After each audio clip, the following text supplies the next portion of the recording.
শ্রী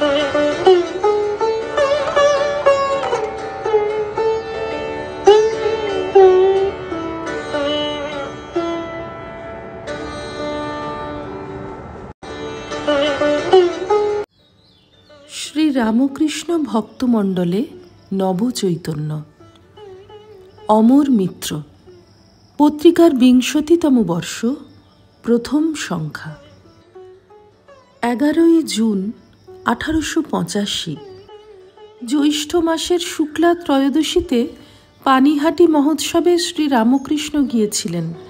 নরেন্দ্রনাথ, বলরাম, গিরিশচন্দ্র, রামচন্দ্র, মনমোহন প্রভৃতি ২৫ জন ভক্তকে নিয়ে উৎসব ক্ষেত্রে উপস্থিত হয়ে তিনি দর্শন ও কীর্তনানন্দে কাটিয়ে কিছুক্ষণ বিশ্রাম নিয়ে বিকেলে দক্ষিণেশ্বরে ফিরে যান।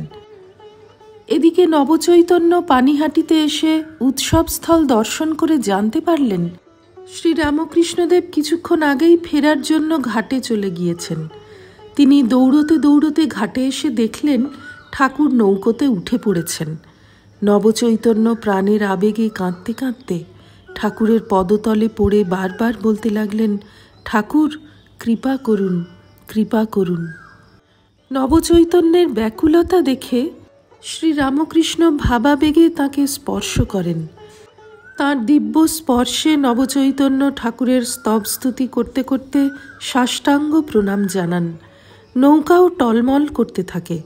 শ্রী রামকৃষ্ণ ভাবন্মত্ত নবচৈতন্যের পিঠে হাত বুলিয়ে তাঁকে শান্ত করেন। শ্রী রামকৃষ্ণ একসময় বলেছিলেন, লীলা সংবরণের আগে হাটে হাঁড়ি ভেঙে দিয়ে যাব। অর্থাৎ তিনি যে অবতীর্ণ ঈশ্বর সে সত্য আর গোপন থাকবে না। ১৮৮৫ পানিহাটি মহোৎসবের দিন নবচৈতন্যের আন্তরিকতায় কৃপা করে ভক্তের সামনে আপন মাহাত্ম্য তিনি প্রকাশ করেছিলেন।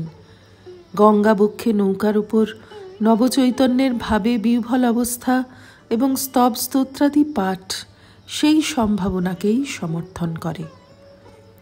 লীলা সংবরণের আগে এভাবেই শ্রী রামকৃষ্ণ একাধিকবার নিজের দেবস্বরূপের স্পষ্ট ইঙ্গিত দিয়েছেন এবং স্পর্শ মাত্রে ভক্তদের বিপুল আধ্যাত্মিক সম্পদ দান করেছেন। যেমন শ্যামপুকুরে কালী পূজার সন্ধ্যার বর্ণনায় আমরা পড়ি, ওই দিন তিনি বহু ভক্তকে জগন্মাতা রূপে অভয় দিয়েছিলেন। আবার শ্রী রামকৃষ্ণের অন্তলীলা গ্রন্থের অনুসরণে দেখি ১ জানুয়ারি কল্পতরু দিবসের পূর্বেই ১৮৮৫ ২৩শে ডিসেম্বর কাশীপুরে রোগশয্যায় শ্রী রামকৃষ্ণ প্রেমের হাট বসিয়েছেন। সেবক নিরঞ্জন, ভক্ত কালীপদ ঘোষ, সিঁথির গোপাল এবং যোগিনমা গোলাপমাকেও স্পর্শমাত্রে দিব্যভাবে উদ্বুদ্ধ করেছেন। বলা যেতে পারে গঙ্গাবক্ষে নবচৈতন্যকে স্পর্শমাত্রে কৃপা করার মাধ্যমে যে বিশেষ ভাব প্রকটিত, ১ জানুয়ারি কল্পতরু দিবসে গৃহী ভক্তদেরকে স্পর্শমাত্রেই চৈতন্য দানের ঘটনায় তার পরিপূর্ণ প্রকাশ। নবাই চৈতন্যের ছিল স্ত্রী, পুত্র, কন্যা সহ পরিপূর্ণ সংসার।